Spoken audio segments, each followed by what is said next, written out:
Hello students, अब हम लोग पढ़ते हैं फोटो इलेक्ट्रिक इफेक्ट। ठीक है, फोटो इलेक्ट्रिक इफेक्ट को और अच्छे से पढ़ते हैं और इसकी हिस्ट्री को भी जानते हैं और बहुत सारी चीज़ें पढ़ेंगे। ठीक है, हमारा जो टॉपिक है इस वीडियो में वो क्या है? वो है Einstein's quantum theory of photo electric effect. जो हमारा टॉपिक क्या है? Einstein's photo electric effect, Einstein's quantum theory of photo electric effect. जो आइंस्टाइन साहब थे जिनका जन्म कब हुआ था? 1879 में हुआ था और मृत्यु कब हुई थी? 1955 में। बहुत ही जीनियस आदमी थे, उन्होंने दिमाग का बहुत ज़्यादा इस्तेमाल किया था, काफ़ी जीनियस माने थे, तो उनका दिमाग बहुत तेज था, सबको पता था ये चीज़। ठीक है, तो आइंस्टाइन साहब ने 1905 में क्या बताया था? फोटो इलेक्ट्रिक इफेक्ट के बारे में कुछ बताया था। ठीक है, 1905 में बताया था उन्होंने। तो अभी हम लोग टॉपिक जो चल रहा है हमारा क्या है? Einstein's quantum theory of photo electric effect. जो आइंस्टाइन साहब का quantum theory of photo electric effect है, इसका मतलब ये नहीं है कि इन्होंने ही सबसे पहले बताया था। इन्होंने ही जो इलेक्ट्रोमैग्नेटिक रेडिएशन है या फोटो इलेक्ट्रिक इफेक्ट में लाइट जो है वेव की तरह काम नहीं करती है, एक पार्टिकल की तरह काम करती है। ठीक है, पार्टिकल की तरह काम करती है। तो आइंस्टाइन साहब ने बिल्कुल सही बताया था, बिल्कुल गलत नहीं बताया था, पूरा सही बताया था उन्होंने 1905 में। इन 1905 he told the world that light consists of quantum of energy। उन्होंने बताया था कि लाइट की सबसे छोटी जो इकाई है, जिसको हम एक क्वांटम बोलते हैं, 1 क्वांटम ऑफ एनर्जी, छोटी छोटी गिनती करके लाइट जो है सो बहुत सारा एनर्जी का फॉर्म होती है।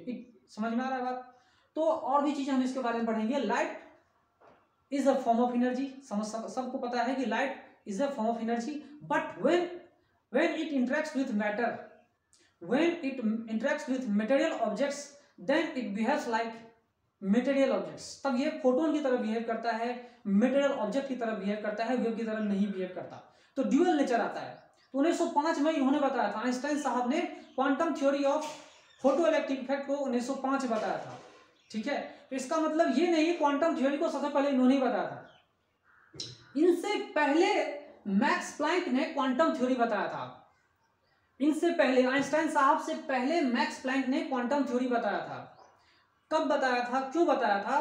तो उन्होंने ब्लैक बॉडी रेडिएशन के स्पेक्ट्रम को ऑब्जर्व करने के लिए, एक्सप्लेन करने के लिए उन्होंने ये बताया था कि एनर्जी जो एमिट होती है या ऑब्जर्व होती है एटम्स के द्वारा, वो डिस्क्रीट अमाउंट में ऑब्जर्व होती है, कंटिन्यूअसली नहीं ऑब्जर्व होती है, ना कंटिन्यूअसली इमिट होती है। सबसे पहले उन्होंने बताया था। मैक्स प्लैंक साहब ने बताया था, जिनके सम्मान में एच लिखते हैं ना, प्लैंक्स कांस्टेंट। ये मैक्स प्लैंक के नाम पे लिखा हुआ है यूनिट, ये जो कांस्टेंट है मैक्स प्लैंक के नाम पे लिखा हुआ है स्मॉल एच। समझ में आ रहा है बात? जिसका वैल्यू मिल्टन साहब ने ही बताया था। ठीक है, और भी आगे हम इंफॉर्मेशन जानते हैं। एनर्जी इन्होंने जो बताया, सबसे पहले इन्होंने बताया था, क्या बताया था? कि एनर्जी एमिटेड और observed bye atoms in discrete amount and energy of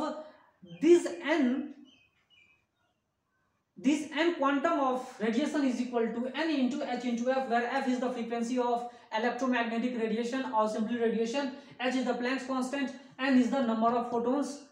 ठीक है, तो फोटोन का नाम उन्होंने नहीं बताया था, लेकिन उन्होंने बता दिया था कि डिस्क्रीट यूनिट में होती है। तो एक यूनिट में एक यूनिट की एनर्जी h इंटू एफ, और बहुत सारे n क्वांटम की एनर्जी कितनी हो जाएगी, तो n इंटू इतना कर देंगे।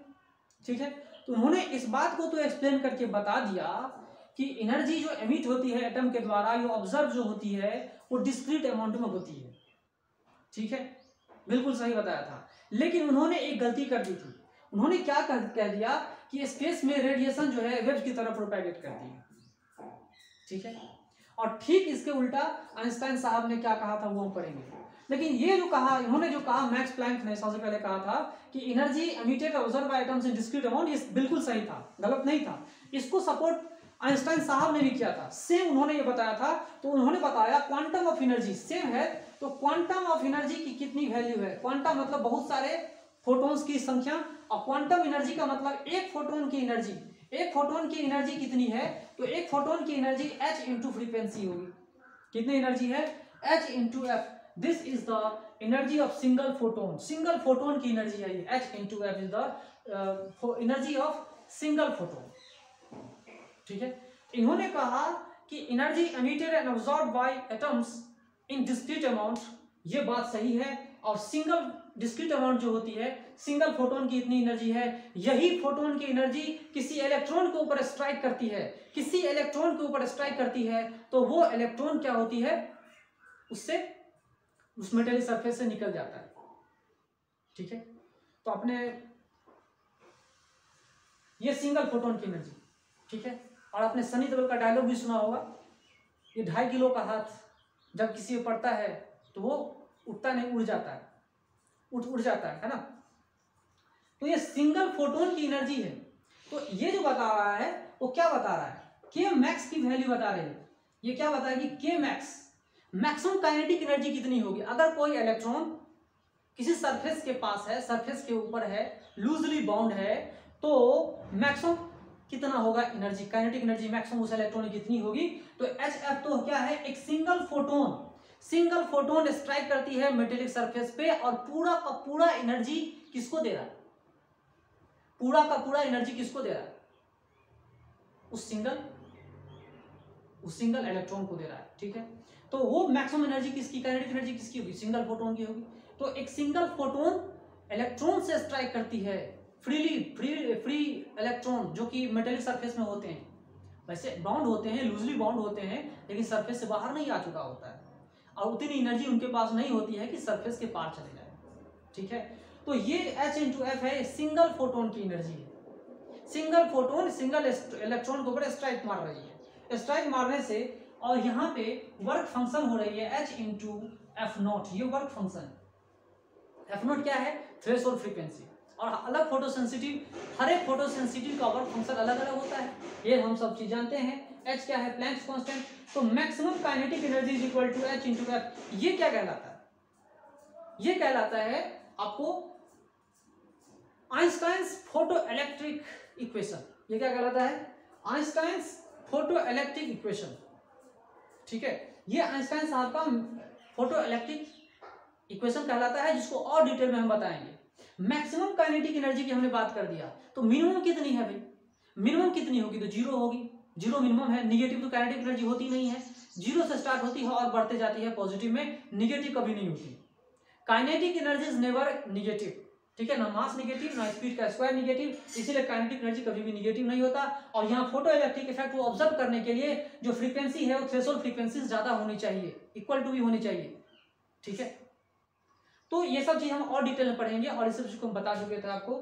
ठीक है, तो स्पेस, उन्होंने क्या बताया था कि स्पेस में भी जो है रेडिएशन जो होती है वो क्वांटम में रहती है, क्वांटम में रहती है। तो क्वांटम में रहती है, सिंगल क्वांटम की एनर्जी कितनी है, H into F। F क्या है, frequency of the photon, single photon की फ्रीक्वेंसी है। क्वांटम मतलब बहुत सारे फोटोन्स, क्वांटम मतलब प्लूरल हो गया, और सिंगुलर क्या है, क्वांटम। सिंगुलर क्या है, क्वांटम, और प्लूरल हो गया क्वांटा। ठीक है, तो क्वांटम बहुत सारे हैं, लेकिन एक का एनर्जी कितनी है, H into F। आई बात समझ में, चलिए एक बात आगे समझ में आ गई। दूसरी बात ये, अगर ये फोटोन है किसी भी ऑब्जेक्ट में, अगर फोटोन घुस रही है तो क्या उसका मास बढ़ता है, बिल्कुल। अगर फोटोन किसी चीज में घुस रही है तो उसका मास बढ़ता है, अगर फोटोन किसी चीज से निकल के आ रही है तो उसका मास क्या होती है, घट जाती है, बहुत बहुत कम घटती है, बहुत बहुत कम बढ़ती है, लेकिन ऐसा होता है। ठीक है, मास बढ़ती कब है, जब फोटोन एब्जॉर्ब होती है, और जब फोटोन निकलती है, एमिट होती है, तो मास क्या होती है, घट जाती है। ठीक है, ये चीज आप जान लीजिए। फिर और भी चीजें हम लोग इसमें पढ़ेंगे, आइंस्टाइन्स फोटो इलेक्ट्रिक इक्वेशन को भी हम लोग समझेंगे और अच्छे से बहुत सारी चीजें समझेंगे। लेकिन इस बात को आप लोग समझ के रखिएगा, सिंगल फोटोन सिंगल इलेक्ट्रॉन के ऊपर स्ट्राइक करता है, तो हम मैक्सिमम काइनेटिक एनर्जी पढ़ते हैं, सिंगल फोटो इलेक्ट्रॉन का मैक्सिमम काइनेटिक एनर्जी यहाँ पे दिया हुआ है। ठीक है, एक एक चीजों को हम लोग पढ़ेंगे, लेकिन आपने इतना भी जान लिया कि इनसे पहले ही क्वांटम थ्योरी दे दी गई थी। लेकिन ये उन्होंने क्या गलती किया कि बोला कि स्पेस में ये वेव की तरह हम प्रोपेगेट करते हैं। आइंस्टाइन साहब ने कहा कि नहीं, वहां पर भी ये क्वांटम की तरह रहता है, एक पार्टिकल की तरह रहती है, वहां भी स्पेस में भी रहती है। ठीक है, स्पेस में भी रहती है, और मैटर के साथ जब काम करती है तब तो ये पार्टिकल की तरह बिहेव करती है, जिसे हम फोटो इलेक्ट्रिक इफेक्ट के नाम से जानते हैं। ओके,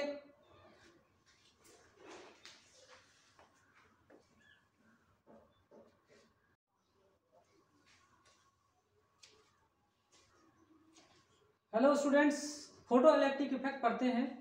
तो एक्चुअली हम लोग जो पढ़ते हैं वो एक्चुअली रहता क्या है, सरफेस फोटो इलेक्ट्रिक इफेक्ट होती है। ठीक है, वो एक्चुअली जो हम लोग पढ़ते हैं सरफेस फोटो इलेक्ट्रिक इफेक्ट। चलिए, सरफेस फोटो इलेक्ट्रिक इफेक्ट क्या होता है वो हम समझाते हैं आपको, वही एक्चुअली हम लोग पढ़ते हैं। ठीक है, तो समझिए मेटल है, ये क्या है, मेटल। ठीक है, मेटल्स में आप जानते हैं कि बहुत सारे मोबाइल इलेक्ट्रॉन्स होते हैं, लूजली बाउंड इलेक्ट्रॉन्स होते हैं, फ्री इलेक्ट्रॉन्स होते हैं। ठीक है, जो मूव कर सके। फ्री मतलब ऐसा फ्री नहीं कि बाहर चले जाए, फ्री का मतलब क्या कि उसके अंदर फ्रीली मूव कर सके, फ्री इलेक्ट्रॉन्स होते हैं। ठीक है, तो मान लो बहुत सारे फ्री इलेक्ट्रॉन्स हैं। देख लीजिए, इस तरह का एक फ्री इलेक्ट्रॉन्स है कि इसके ऊपर में सरफेस पे भी, इस सरफेस पे भी कुछ ना कुछ इलेक्ट्रॉन्स है। बहुत सारे इलेक्ट्रॉन्स होते हैं, किसी मेटल सरफेस में बहुत सारे इलेक्ट्रॉन्स होते हैं। ठीक है, तो मान लो मेटल है, मेटल के सरफेस में देखो इतने सारे इलेक्ट्रॉन्स हमने ड्रॉ करके बता दिया। ठीक है, अब मैं आपको समझा रहा था ये कि ये सरफेस फोटो इलेक्ट्रिक इफेक्ट होता क्या है एक्चुअली, उसे समझिए। ठीक है, तो ये surface photo electric effect actually क्या होता है वो मैं आपको बता रहा हूं। देखो, जैसे ही इसके ऊपर में, इस इलेक्ट्रॉन के ऊपर में कोई लाइट गिर रही है, कोई फोटोन गिर रही है, ये एक्चुअली क्या है, फोटोन। ये क्या है, फोटोन। जब ये इसके साथ स्ट्राइक करेगा तो पार्टिकल की तरह बिहेव करेगा।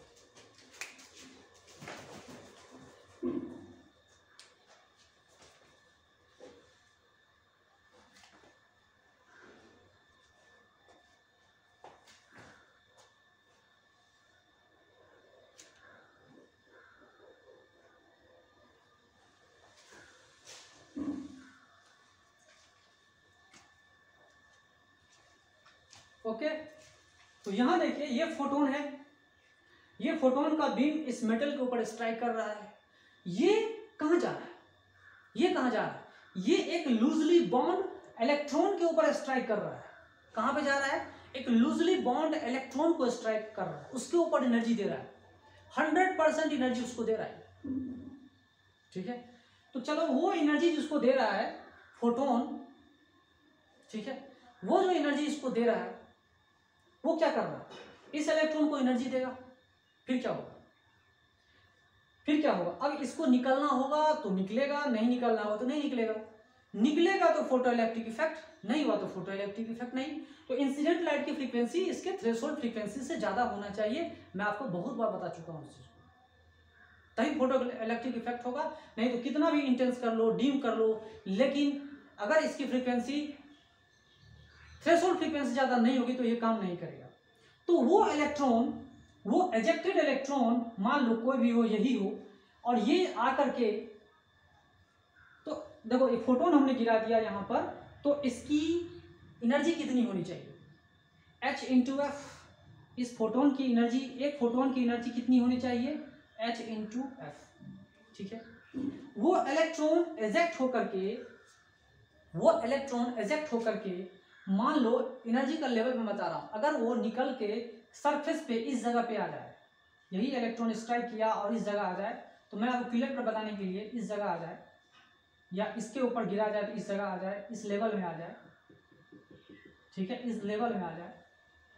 ठीक है, without any kinetic energy, without any kinetic energy, तो फिर क्या होगा, अगर इस लेवल में आ रहा है तो इस लेवल तक जाने के लिए एक एनर्जी देनी पड़ती है जिसको हम लोग वर्क फंक्शन कहते हैं। क्या है ये, वर्क फंक्शन, फाई नॉट।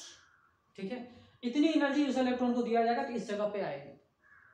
तो उसमें काइनेटिक एनर्जी की वैल्यू कितनी होती है, 0। तो ये जो लेवल है वर्क फंक्शन, इतनी एनर्जी की जो वैल्यू है, ये क्या है, वर्क फंक्शन, वर्क फंक्शन है। इतनी एनर्जी देनी होगी तो इलेक्ट्रॉन यहां से निकलकर यहां आएगा without any kinetic energy, without any kinetic energy. ठीक है, बिना किसी काइनेटिक एनर्जी के।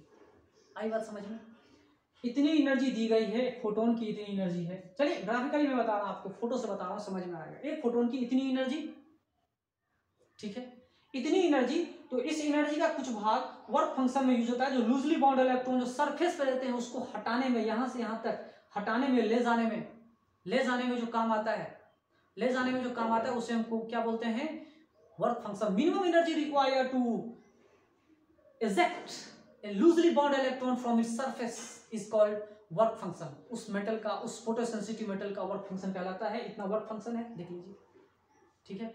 बची हुई जो एनर्जी है, बची खुची एनर्जी जो है वो किस में कन्वर्ट होगी, तो काइनेटिक एनर्जी मैक्स में कन्वर्ट हो जाती है। ये बची हुई एनर्जी जो है वो काइनेटिक एनर्जी मैक्स में कन्वर्ट हो जाएगी, ठीक है। तो ये एनर्जी अगर वर्क फंक्शन के बराबर हो जाए, मान लो इतने के ही बराबर होती, तो फिर क्या होता, काइनेटिक एनर्जी 0 रहती, ठीक है। एनर्जी अगर इतना ही होता तो वर्क फंक्शन बराबर हो जाता, सिर्फ एजेक्ट होकर यहां आ जाता। लेकिन अगर उस फोटोन की एनर्जी वर्क फंक्शन से ज्यादा होगी तो रिमेनिंग एनर्जी क्या होगी, काइनेटिक मैक्स के फॉर्म में आ जाएगी। इसको हम लोग क्या लिख सकते हैं, H into F minus phi naught, और फाई नोट को तो आप जानते हैं H into F minus F naught लिख सकते हैं। इस तरह से कोई दिक्कत नहीं है, आई बात समझ में। ये सरफेस फोटो इलेक्ट्रिक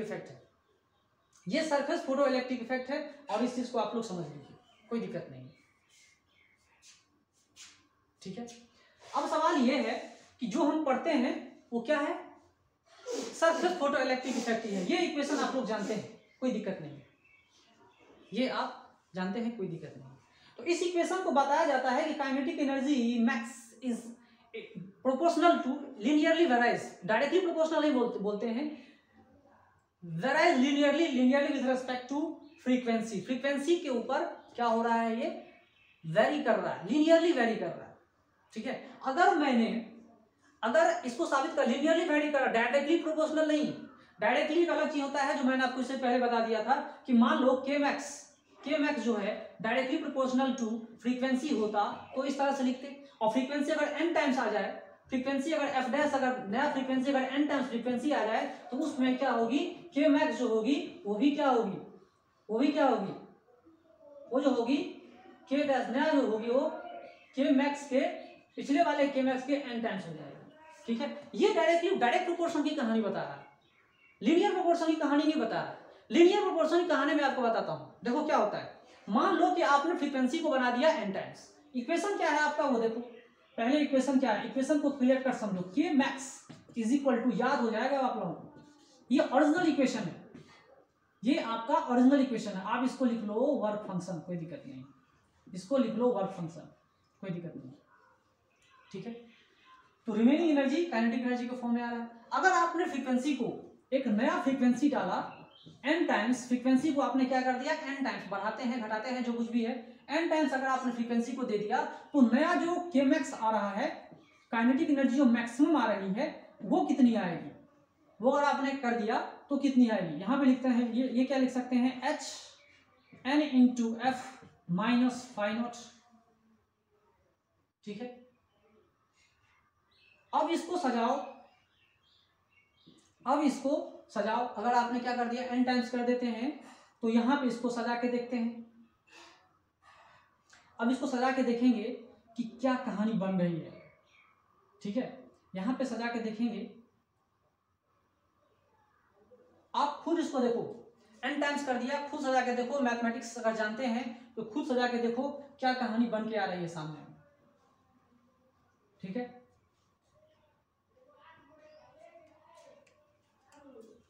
आप लोग खुद इसको देखो,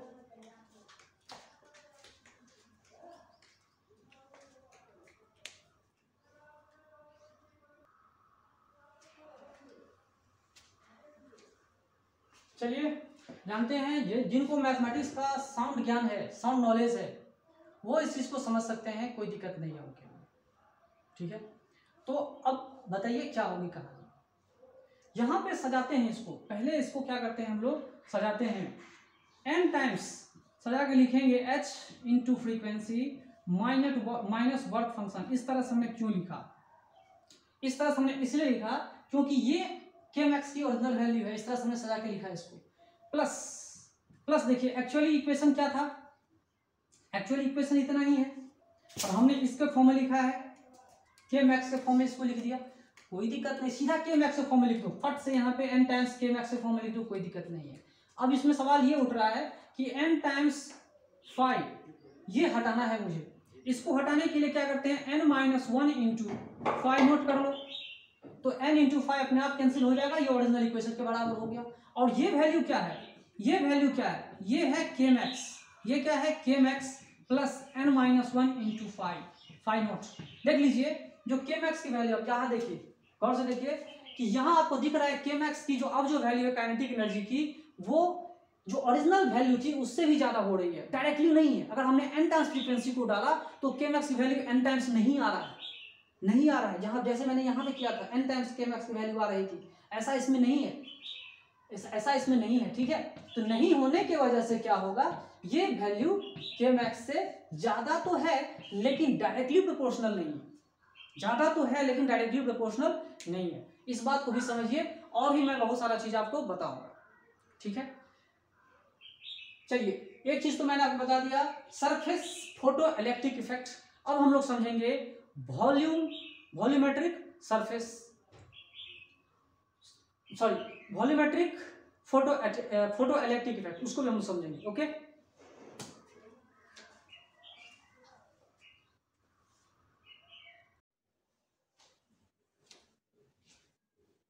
हेलो माय डियर स्टूडेंट्स, अब स्टार्ट करते हैं हम लोग volume photo electric effect. Topic डालते हैं और उस टॉपिक का नाम क्या डालते हैं, वॉल्यूम फोटो इलेक्ट्रिक इफेक्ट, ठीक है। ये क्या है, वॉल्यूम फोटो इलेक्ट्रिक इफेक्ट। इससे पहले हम लोग पढ़ चुके थे सरफेस फोटो इलेक्ट्रिक इफेक्ट। और सरफेस फोटो इलेक्ट्रिक इफेक्ट में आपने देखा था जो सबसे ऊपर था सरफेस पे, उस इलेक्ट्रॉन को एजेक्ट किया था किसने, सिंगल फोटोन ने सिंगल इलेक्ट्रॉन के ऊपर स्ट्राइक किया था। तो इस तरह का इक्वेशन हमारे सामने आया था और इसको किसने दिया था, आइंस्टाइन साहब ने दिया था, ठीक है। तो इसको हम लोग पढ़ चुके हैं सरफेस फोटो इलेक्ट्रिक इफेक्ट को। अब हम लोग पढ़ेंगे क्या, अब हम लोग पढ़ते हैं वॉल्यूम फोटो इलेक्ट्रिक इफेक्ट, ठीक है। वॉल्यूम फोटो इलेक्ट्रिक इफेक्ट तब होता है जब इलेक्ट्रॉन्स मान लेते हैं, यहाँ पे देखिए वॉल्यूम इफेक्ट समझना है। मान लीजिए कुछ इलेक्ट्रॉन सरफेस पे हैं, कुछ उसके नीचे, कुछ उसके और अंदर, कुछ और उसके नीचे, फिर और उसके नीचे, सबसे नीचे, है ना। तो इस तरह से ये मान लो सबके सब फ्री इलेक्ट्रॉन्स, मान लो सबके फ्री इलेक्ट्रॉन से कुछ ऊपर है, फिर कुछ नीचे हैं, फिर और जो है फिर उसके कुछ नीचे और भी कुछ नीचे, इस तरह से फ्री इलेक्ट्रॉन्स हैं इस मेटल में। अब देखिए कि मान लो एक फोटोन है, ये फोटोन ने इस सरफेस पे नहीं आकर के कुछ ज्यादा एनर्जी दे दी, इस फोटोन की एनर्जी जाके पहुंच के अब इसके अंदर पहुंच गई, इस लेवल तक पहुंच गई है, ठीक है, इस लेवल तक पहुंच गई है। और इस जगह पे जितने सारे इलेक्ट्रॉन्स हैं, फ्री इलेक्ट्रॉन्स हैं, इस लेवल पे जितने सारे इलेक्ट्रॉन्स हैं, उसमें से एक सिंगल फोटोन एक इलेक्ट्रॉन को स्ट्राइक करता है, स्ट्राइक मारता है, उसके ऊपर इंपिंज करता है। तो यहाँ पे एक फोटोन सिंगल इलेक्ट्रॉन के ऊपर स्ट्राइक किया, तो कुछ ना कुछ तो एनर्जी लगेगी ना इसको यहां से लेकर सरफेस तक लाने में, इस इलेक्ट्रॉन को उसके सरफेस तक लाने में कुछ ना कुछ तो वर्क करना पड़ेगा, ठीक है। हमने कितना एनर्जी दिया, तो अब एनर्जी जो हमारा हो गई है फोटोन की, अब इतनी एनर्जी हमने दिया, यहां से लेकर यहां तक हमने एनर्जी दिया। एक सिंगल फोटोन की एनर्जी इतनी है कि यहां तक पहुंच सके, इसके मेटल के अंदर तक पहुंच सके। एग्जांपल के तौर पर बता रहा हूं, क्योंकि हमें के मैक्स की बात की, तो के मैक्स की बात की मतलब क्या हुआ, काइनेटिक एनर्जी की जो वैल्यू है वो इक्वल टू के मैक्स के बराबर होगी, या नहीं तो इक्वल टू ग्रेटर देन 0 होगी। ये क्या है, काइनेटिक एनर्जी। ये क्या है, काइनेटिक एनर्जी, इसका मिनिमम वैल्यू 0 है, मैक्सिमम वैल्यू मैक्स ही लिखा हुआ है, ठीक है। इससे ज्यादा नहीं होगी। तो चलिए फोटोन को हमने गिराया, इस लेवल पे आया, और इस इलेक्ट्रॉन को यहां जो फ्री इलेक्ट्रॉन है, ठीक है, इस फ्री इलेक्ट्रॉन को कुछ ना कुछ एनर्जी दे रहा है। वो एनर्जी इसको दे रहा है, कुछ इतना जो एनर्जी है उसकी कुछ पार्ट वर्क किया जा रहा है इस इलेक्ट्रॉन को यहां लाने में, ठीक है, उसे हम वर्क कहते हैं। Work done to shift the electron, to move the electron from this to surface तक लाना, अंदर से लेकर सरफेस तक लाने में कुछ ना कुछ वर्क करना पड़ेगा। That is equal to work W, that work is equal to W, इतना वर्क करना पड़ रहा है। अब जो बची खुची एनर्जी है वो क्या होगा, सरफेस से फिर यहां तक लाएगा, उस एनर्जी को हम लोग वर्क फंक्शन कहते हैं। यहां तक लाएगा उसको क्या बोलते हैं, वर्क फंक्शन बोलते हैं। फिर अगर कुछ एनर्जी बचेगी तो फिर क्या करेगा वो, काइनेटिक एनर्जी में तब्दील हो जाएगा। ठीक है, तो जनरल इक्वेशन समझिए क्या है। जनरल इक्वेशन, ये तो मैं केमैक्स की बात कर दिया था उस समय। ठीक है, केमैक्स की बात कर दी थी मैंने। अब समझिए कि मान लो ये फोटोन गिरा, मान लो फोटोन गिरा। ठीक है, तो केमैक्स की वैल्यू में के की बात करते हैं। इन सब चीजों को भूल जाओ। अब केमैक्स की बात में केमैक्स कब होगा इसको समझिए। केमैक्स कब होता है? केमैक्स तब होगा जब हम सरफेस वाले इलेक्ट्रॉन्स को, जो सरफेस पे लूजली बॉन्ड इलेक्ट्रॉन्स है, जो सरफेस पे लूजली बॉन्ड इलेक्ट्रॉन्स है, यहां पर जो लूजली बॉन्ड इलेक्ट्रॉन्स है उसको एजेक्ट करवाना हो तो हम यूज करते हैं केमैक्स। लेकिन इस सिचुएशन में के का वैल्यू यूज करते हैं। तो एनर्जी कंजर्वेशन से क्या होगा? With the help of energy conservation, यहां देखिए एनर्जी कंजर्वेशन का इस्तेमाल कर रहे हैं हम लोग। एनर्जी कंजर्व हो रही है, कहीं नहीं एनर्जी जा रही है। टोटल एनर्जी जो दी जा रही है एक फोटोन के द्वारा वो H/F है। इसका कुछ पार्ट क्या हो रहा है? कुछ पार्ट वर्क करने में हो जा रहा है, कुछ पार्ट जो हो रहा है उसका बचा हुआ पार्ट वर्क फंक्शन कहलाता है, रिमेनिंग पार्ट क्या कहलाता है? काइनेटिक एनर्जी कहलाती है। ठीक है, तो अब ये काइनेटिक एनर्जी की हम बात करते हैं। K is equal to HF minus W minus phi naught. ठीक है, इतना सारा चीज मैंने आपको बता दिया, देख लीजिए।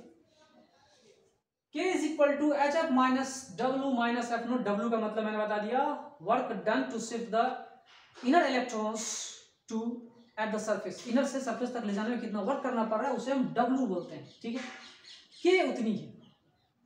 ठीक है, अगर W इक्वल टू 0 हो जाए तो क्या होगा? अगर W इक्वल टू 0 हो जाए मतलब हमने सरफेस वाले इलेक्ट्रॉन्स को हमने इजेक्ट करना शुरू कर दिया, सरफेस वाले इलेक्ट्रॉन को हमने इजेक्ट करना शुरू किया, उस केस में हम मैक्सिमम काइनेटिक एनर्जी बोलेंगे। देखिए यहाँ पे इस इक्वेशन में इसकी मैक्सिमम वैल्यू कब होगी? ये कांस्टेंट ये तो दिया हुआ है, इसके ऊपर डिपेंड करता है वर्क कितना है। वर्क अगर जरूरी है कि अगर मान लेते हैं if work is equal to 0 then K has its maximum value. ठीक है, लेकिन वर्क ही अगर 0 नहीं होगी, अगर वर्क ही 0 नहीं होगी तब क्या होगा? अगर देखो वर्क इक्वल टू 0 है तो K की वैल्यू कितनी है? तो K max is equal to H/F minus phi naught, जो हमारा ओरिजिनल इक्वेशन है, ये फेमस इक्वेशन है, इसको हम लोग जानते हैं। लेकिन अगर वर्क ही हमारा 0 नहीं हो रहा है, it means K is less than K max कब होगा? जब वर्क ही हमारा 0 नहीं है तब। आई बात समझ में? ये हमारा फोटो इलेक्ट्रिक इफेक्ट को बताने का एक तरीका था, मैंने एग्जैक्ट आपको बता दिया। वॉल्यूम फोटो इलेक्ट्रिक इफेक्ट की मदद से मैंने आपको एग्जैक्ट बता दिया कि क्या कहानी हो रही है। इतना एनर्जी दिया गया, इसी का सब यूज किया जाएगा। कुछ एनर्जी यहाँ से यहाँ ले जाएगा, रिमेनिंग और बचा हुआ एनर्जी क्या वर्क फंक्शन में यूज होगा और रिमेनिंग काइनेटिक एनर्जी में यूज होती है। ठीक है, चलिए ये सब चीजें मैंने आपको बता दिया। अब हम लोग पढ़ेंगे मिल्कन्स एक्सपेरिमेंट्स। मिल्कन्स का एक्सपेरिमेंट इसी के ऊपर हुआ था, उन्होंने क्या बताया था वो समझेंगे और कुछ कहानी आगे बढ़ेगी। ओके,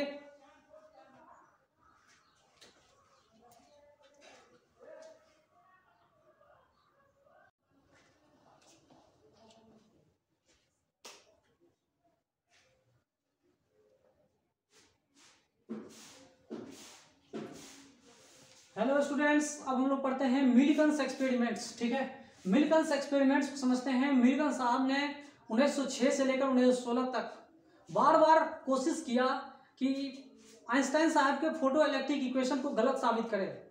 आइंस्टाइन साहब का जो फोटो इलेक्ट्रिक इक्वेशन था उसको गलत साबित करने के लिए बार बार कोशिश किया 1906 से लेकर 1916 तक। अंत में यही निष्कर्ष निकला कि उन्होंने क्या किया था, गए तो थे डिस्प्रूव करने के लिए, गलत साबित करने के लिए उनके इक्वेशन को, लेकिन 1916 में वो सही साबित कर दिए। 1916 में सही साबित कर दिए। उसके बाद पूरे दुनिया में यह फैल गया कि फोटो इलेक्ट्रिक इफेक्ट जो आइंस्टाइन साहब के द्वारा दिया था वो 100% सही है, बिल्कुल ही सही है, बिल्कुल उसमें थोड़ा भी गड़बड़ी नहीं थी। उन्होंने यही काम किया था। मिल्कन साहब ने बहुत सारे एक्सपेरिमेंट किए थे इसी फोटो इलेक्ट्रिक इक्वेशन के ऊपर और बार बार उन्होंने गलत साबित करने के उल्टा सही साबित कर दिया इसको। ठीक है, 1916 में ऐसा हुआ और 1921 में थ्योरेटिकल फिजिक्स के वजह से और फोटो इलेक्ट्रिक इफेक्ट की वजह से नोबेल प्राइज मिला था आइंस्टाइन साहब को, और 1927 में मिल्कन साहब को भी नोबेल प्राइज मिला था एक्सपेरिमेंट करने की वजह से। और मिल्टन साहब की वजह से आप जानते होंगे कि चार्ज ऑफ इलेक्ट्रॉन उन्होंने एक्सपेरिमेंट कर दिया था। आप पढ़े होंगे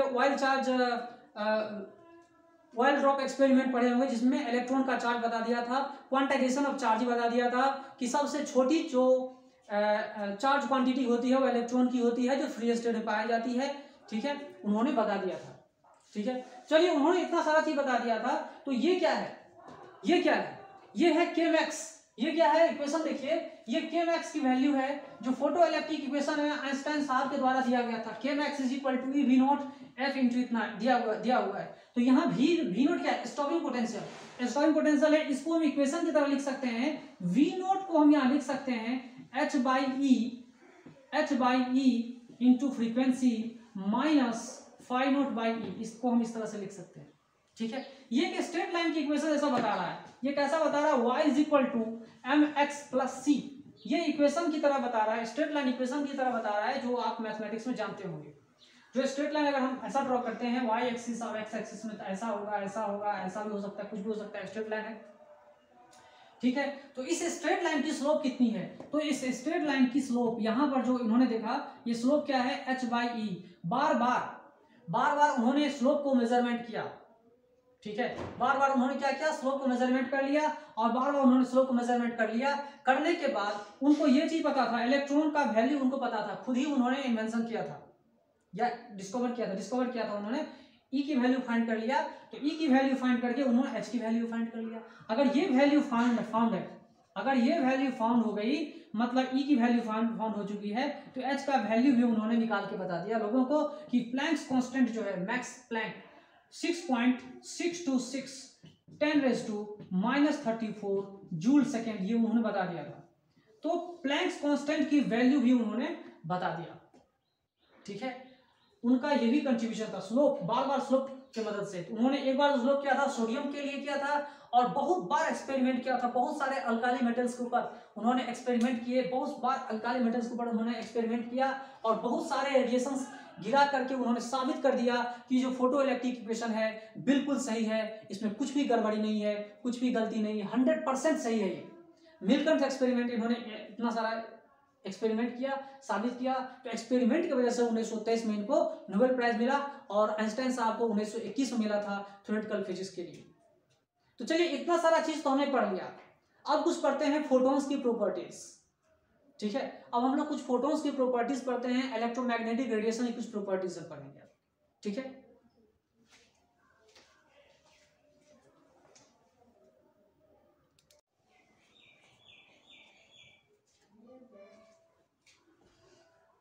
हेलो स्टूडेंट्स, अब हम लोग पढ़ते हैं फोटोन नेचर ऑफ लाइट।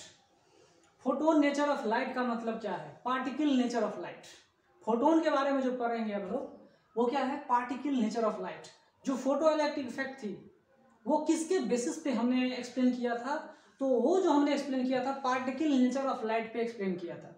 तो पार्टिकल नेचर ऑफ लाइट का मतलब ये है कि लाइट का एक पार्टिकल, लाइट की स्मॉलेस्ट पार्टिकल, सबसे छोटी पार्टिकल है जिसकी कुछ ना कुछ एनर्जी होगी, उसको हम लोग फोटोन कहते हैं।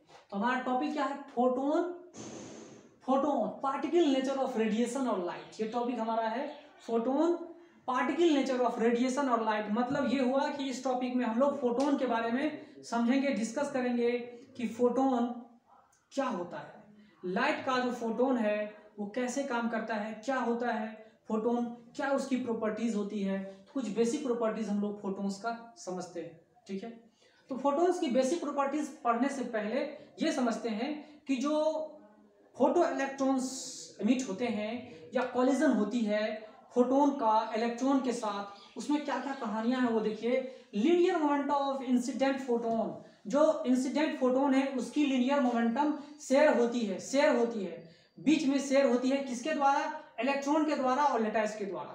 जो लेटाइस मतलब समझते होंगे कि मेटल का सरफेस है, पूरा सरफेस है, लेटाइस है, उसको लेटाइस बोलते हैं ना। तो लीनियर मोमेंटम जो है फोटोन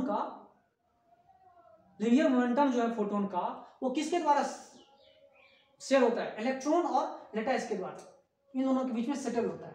तो मतलब linear momentum of photon is equal to linear momentum of electron plus linear momentum of lattice. ठीक है, ये जो है इस तरह से हम लोग लीनियर मोमेंटम कंजर्वेशन समझते हैं। ठीक है। जो लीनियर मोमेंटम है इंसिडेंट फोटोन का वो शेयर होता है इलेक्ट्रॉन और लेटाइस के बीच में, ठीक है। चलिए एक बात तो समझ में आ गई, लेटाइस जो होती है उसकी ज्यादा मास होती है। दूसरा पॉइंट हम लोग समझेंगे, लेटाइस जिसकी मास बहुत ज्यादा है in comparison to mass of photon और इलेक्ट्रॉन, तो ये लेटाइस क्या करता है, एनर्जी जो होती है वो क्या करता है, शेयर नहीं करता है। जो इंसिडेंट फोटोन है उसकी एनर्जी को ये शेयर नहीं करता, मतलब ये है कि पूरी की पूरी एनर्जी ले जाता है कौन, इलेक्ट्रॉन ले जाता है। समझ में आ रहा है बात, ये अपने अंदर कुछ भी एनर्जी नहीं रखता, ठीक है। तो lattice does not share energy of incident photon, incident photon की एनर्जी कुछ भी नहीं ये लेता है, ठीक है। चलिए ये बातें हम लोग समझ लेते हैं, कोई दिक्कत नहीं है। आगे चलते हैं, फोटोन, फोटोन का डिफिनीशन क्या है। देखो मैं अपने हिसाब से डिफिनीशन बता रहा हूँ, कोई एग्जैक्ट नहीं हो सकता है, इससे भी अच्छा हो जाए। तो क्या है, स्मॉलेस्ट सबसे एनर्जी पैकेट क्या है, फोटोन का डिफिनीशन समझो।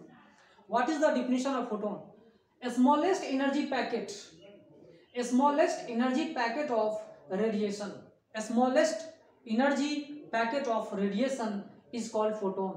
फोटोन को और समझ सकते हैं, the particle of light in which there contains the smallest amount of energy, ठीक है। क्या लोग समझ सकते हैं, part of light in which there contains a quantum of energy, that quantum of energy is equal to h into f। बहुत सारे definitions हैं। तो यहाँ हमने बताया है कि smallest energy packet of radiation, इसको हम सिंगल फोटोन कहते हैं, सिंगल फोटोन। और फोटोन्स का मतलब क्या हुआ, एनर्जी पैकेट ऑफ रेडिएशन, उसको क्या बोलेंगे, फोटोन्स को क्या बोलेंगे, energy packet of radiations, quanta of radiations.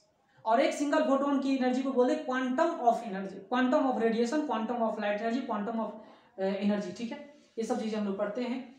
तो चलिए कुछ प्रॉपर्टीज अब हम लोग पढ़ते हैं, फोटोन्स की कुछ प्रॉपर्टीज पढ़ते हैं। पहला प्रॉपर्टीज ये है कि जब भी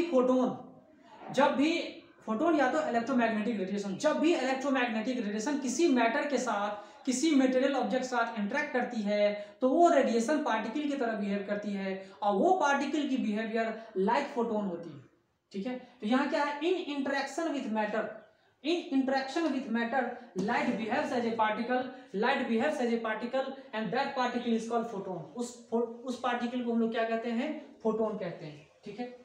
तो एनर्जी ऑफ सिंगल फोटोन की एनर्जी कितनी होती है वो समझिए। सिंगल फोटोन की एनर्जी होती है h into F is the energy of single photon and frequency of the incident photon is, देखो ये सिंगल फोटोन की एनर्जी है, सिंगल फोटोन की एनर्जी है। अगर n फोटोन्स आ गए तो यहाँ n लग जाएगा। सिंगल फोटोन की इतनी energy, that is equal to h by lambda. यहाँ तक कि फ्रीक्वेंसी के ऊपर डिपेंड करता है। तो एक फोटोन जो है, एक फोटोन का मतलब क्या होता है उसे समझिए। एक्सरे आप जानते होंगे, अल्ट्रावायलेट रेडिएशन भी जानते होंगे, और वायलेट भी लाइट भी जानते होंगे। इंडिगो है, ब्लू है, ग्रीन है, येलो है, ऑरेंज है, रेड है, बहुत सारे रेडिएशंस हैं, गामा रेडिएशंस हैं, बहुत सारे रेडिएशंस हैं। तो जितने सारे रेडिएशंस हैं सबका जो स्मॉलेस्ट पार्टिकल होता है, सबसे स्मॉलेस्ट एनर्जी पैकेट होती है, एनर्जी पैकेट जो होती है उसे हम फोटोन कहते हैं। तो देखिए एनर्जी एक फोटोन का फ्रीक्वेंसी के ऊपर डिपेंड करता है। तो एक एक्सरे की जो फोटोन होगी उसकी एनर्जी h इंटू एफ होगी, और f क्या है, frequency of the x ray wave का एक फोटोन, उसकी एनर्जी अलग होगी। अल्ट्रावायलेट की अलग होगी, वायलेट की अलग होगी, इंडिगो का अलग होगा, ग्रीन का अलग, येलो का अलग, ऑरेंज का अलग, रेड का अलग अलग होगी। फ्रीक्वेंसी के ऊपर डिपेंड करता है। तो फोटोन जो है वो ब्लू लाइट का डिफरेंट एनर्जी वाला होगा, ग्रीन लाइट का डिफरेंट एनर्जी वाला होगा, येलो लाइट का डिफरेंट एनर्जी वाला होगा, और रेड वाले का भी एनर्जी डिफरेंट होगा, एक्सरे का भी डिफरेंट होगा, गामा रेडिएशन का भी डिफरेंट होगा। आई बात समझ में, सबकी अपनी अपनी एनर्जी होती है। तो एक फोटोन जो है किसी पार्टिकुलर लाइट की, उसकी अपनी एक एनर्जी होगी। आई बात समझ में। तो चाहे आप एक्सरे समझो, गामा रेडिएशन समझो, अल्ट्रावायलेट है, इंफ्रारेड है, जो भी रे हैं, सब फोटोन की अपनी अपनी एनर्जी होती है, क्योंकि एनर्जी ऑफ फोटोन जो है वो फ्रीक्वेंसी के ऊपर डिपेंड करता है। जो इंसिडेंट रेडिएशन है उसके फ्रीक्वेंसी के ऊपर डिपेंड करता है, और अलग हर एक लाइट का अपनी अपनी फ्रीक्वेंसी होती है, इसलिए हर एक लाइट का अपना अपना फोटोन होता है। फोटोन मतलब अपनी अपनी एनर्जी पैकेट होती है। तो कहने का मतलब ये है कि एक फोटोन ब्लू लाइट का लेते हैं, एक फोटोन हम ग्रीन लाइट का लेंगे। दोनों में से ज्यादा एनर्जेटिक कौन सा फोटोन है? तो आपको समझ में आ जाना चाहिए कि ज्यादा एनर्जेटिक ब्लू लाइट की होगी, ज्यादा एनर्जेटिक जो फोटोन होगी वो ब्लू लाइट की होगी। और मान लो ग्रीन है और एक फोटोन जो है सो रेड कलर की है, रेड वाला फोटोन का रेड कलर की फोटोन है। तो मैं पूछना चाह रहा था ये कि फोटोन जो रेड वाली है वो ज्यादा एनर्जेटिक है या ग्रीन वाली जो फोटोन है उसकी ज्यादा एनर्जी? सिंगल फोटोन की बात कर रहा हूं, दोनों का। तो ज्यादा एनर्जी किसकी है? ग्रीन की। कम एनर्जी किसकी है? रेड की। यहां देखिए सी बाई लेमडा, सी तो कांस्टेंट है, सी क्या है? कांस्टेंट है। सी क्या है? Speed of light. तो energy of photon is equal to lambda. Lambda सबसे ज्यादा किसका होगा? रेड लाइट की है। रेड लाइट की सबसे ज्यादा है, तो सबसे कम एनर्जी किसकी होगी? रेड लाइट वाले फोटोन की होगी। और ज्यादा किसकी होगी? वायलेट की होगी, क्योंकि उसकी वेवलेंथ सबसे कम होती है। ब्लू सॉरी ग्रीन और रेड की कंपैरिजन करेंगे तो ग्रीन का वेवलेंथ कम, रेड का वेवलेंथ ज्यादा। इसके वजह से ब्लू वाला फोटोन सॉरी ग्रीन वाला फोटोन ज्यादा एनर्जेटिक और रेड वाला फोटोन कम एनर्जेटिक। ठीक है, एनर्जी है ई। ठीक है, तो अगर हमने पार्टिकल समझा है तो जरूर उसके साथ लीनियर मोमेंटम भी एसोसिएटेड होगा। ठीक है, वो linear momentum p is equal to कितना है? h frequency by c, energy by speed of light h। Frequency क्या होता है? c by lambda. तो यहां देखिए h by lambda is equal to linear momentum of photon, और इसको दूसरी तरह से आप समझ सकते हो e बाय c भी समझ सकते हो। ये लीनियर मोमेंटम है क्योंकि हम इसको पार्टिकल समझते हैं, और पार्टिकल जब समझेंगे इस तरह कहानी आएगा। आई बात समझ में? और इन दोनों के चीजों से आप एक चीज देख सकते हो, energy by linear momentum is equal to C, speed of light. ये भी देख सकते हैं, कोई दिक्कत नहीं है। E is equal to p c, तो E by p is equal to c. ठीक है, ये पार्टिकल नेचर को बताता है। ये जो फोटोन है ये एक्चुअली लाइट एनर्जी के पार्टिकल नेचर को बता रहा है, इसीलिए हम फोटोन पढ़ रहे हैं। ठीक है, एक्चुअली हम पार्टिकल नेचर ऑफ लाइट पढ़ रहे हैं।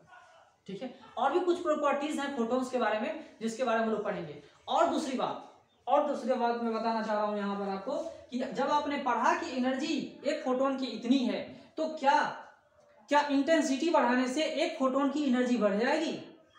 क्या एक फोटोन की एनर्जी बढ़ जाएगी? बताइए।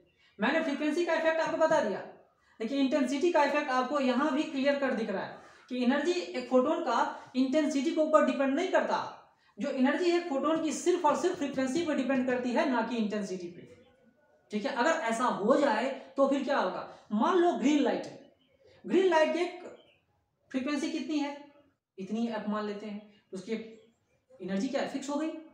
लेकिन अगर आपने इंटेंसिटी उसका बढ़ाया, इंटेंसिटी बढ़ा रहे हैं ग्रीन लाइट का, इसका मतलब ये नहीं है कि एक फोटोन की एनर्जी आप बढ़ा रहे हो। इंटेंसिटी को बढ़ाने का एक ही मतलब समझना, एक ही जहन में रखना, एक बात दिमाग में रखना कि इंटेंसिटी का मतलब समझना number of photons per unit area per unit time. Number of photons से मतलब है इंटेंसिटी को, जो फोटो करंट से रिलेटेड, एनर्जी से रिलेटेड नहीं। मैंने आपको बार बार बताया था, एनर्जी एक सिंगल फोटोन का किससे रिलेटेड है? फ्रीक्वेंसी से रिलेटेड है, इंटेंसिटी से रिलेटेड नहीं है। अगर ग्रीन लाइट है, अगर उसकी इंटेंसिटी बढ़ा देंगे, ऐसा नहीं कि फोटोन की एनर्जी बढ़ जाएगी, उसकी जो ग्रीन लाइट की जो फोटोन है उसकी एनर्जी बढ़ जाएगी, ऐसा कुछ नहीं है। इंटेंसिटी पर डिपेंड करता ही नहीं। So energy of a single photon does not depend upon the intensity of incident radiation, incident light. Intensity पर डिपेंड नहीं करता, वेवलेंथ पर डिपेंड करता है। इंटेंसिटी पर डिपेंड नहीं करता। अगर इंटेंसिटी के ऊपर डिपेंड करता तो आपको लिखा रहता, ऐसा नहीं। ये फ्रीक्वेंसी पर डिपेंड करता है, और फ्रीक्वेंसी इंटेंसिटी पर डिपेंड नहीं करता। ये भी बात क्लियर कर आपको जानना चाहिए। और जब नहीं डिपेंड करेगा तो मैं इसको क्यों बताऊंगा? आई बात समझ में? तो इंटेंसिटी से यहाँ कोई लेना देना नहीं है, यहाँ फ्रीक्वेंसी से मतलब है। ठीक है, और इंटेंसिटी एक फोटोन की एनर्जी को नहीं बढ़ा सकता।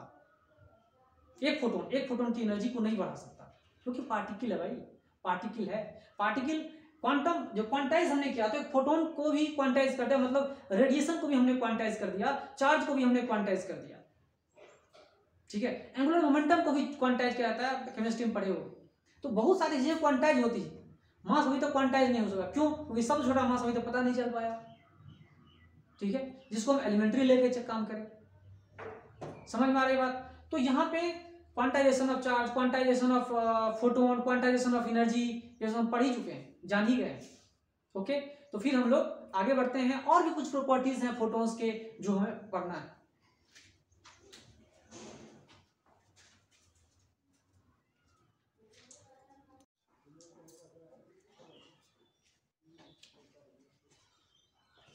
ओके स्टूडेंट्स, कुछ और प्रॉपर्टीज हम लोग पढ़ेंगे फोटोन्स के बारे में। थर्ड प्रॉपर्टी क्या है कि ये फोटोन इलेक्ट्रिकली न्यूट्रल होते हैं, ठीक है। ये जो फोटोन्स होते हैं वो इलेक्ट्रिकली क्या होते हैं, न्यूट्रल होते हैं, उनका कोई चार्ज नहीं होता, they are neutral particles, they have no charge, they are electrically neutral. तो इलेक्ट्रिकली न्यूट्रल होने की वजह से उनको हम डिफ्लेक्ट नहीं कर सकते, ना उनको इलेक्ट्रिक फील्ड डिफ्लेक्ट कर सकता है, ना उनको मैग्नेटिक फील्ड डिफ्लेक्ट कर सकता है।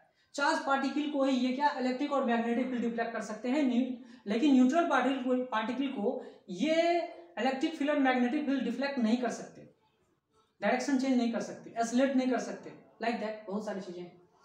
अब चलते हैं इन फोटोन पार्टिकल कोलिजन।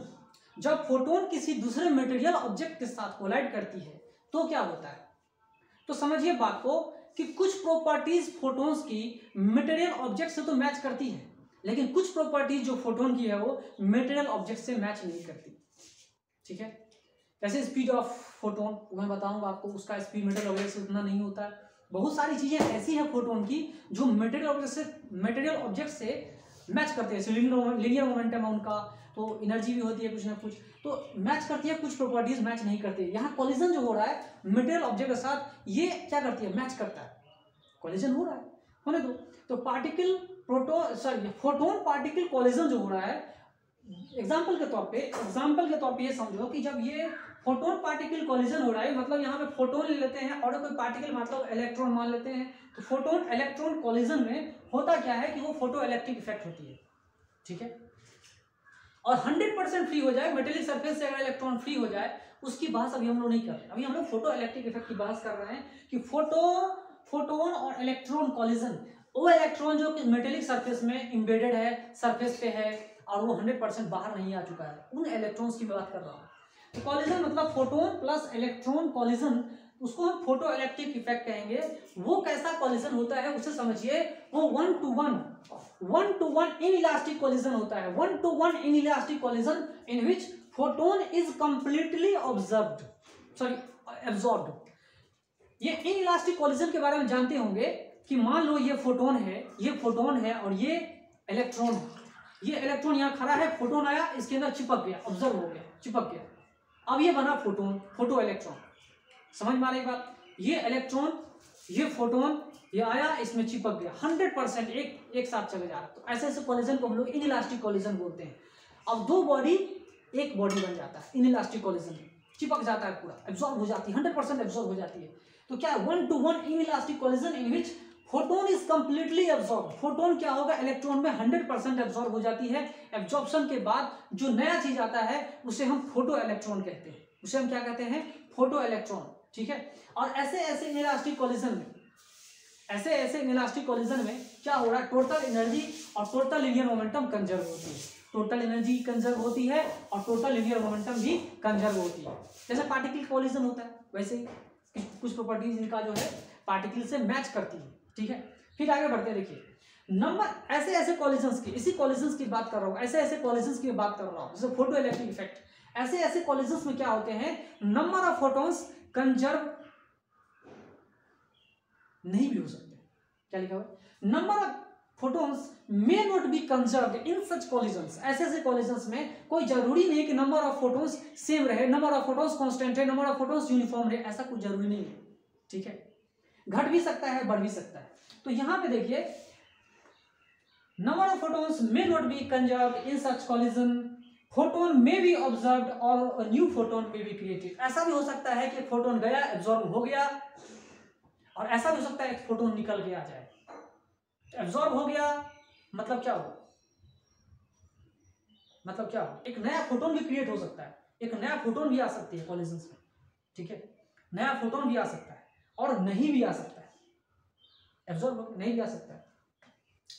नहीं क्यों आ सकता भाई, क्योंकि अब इलेक्ट्रॉन पूरा घुस गया, अब वो फोटो इलेक्ट्रॉन कहलाया, फोटोन तो रहा नहीं, ठीक है।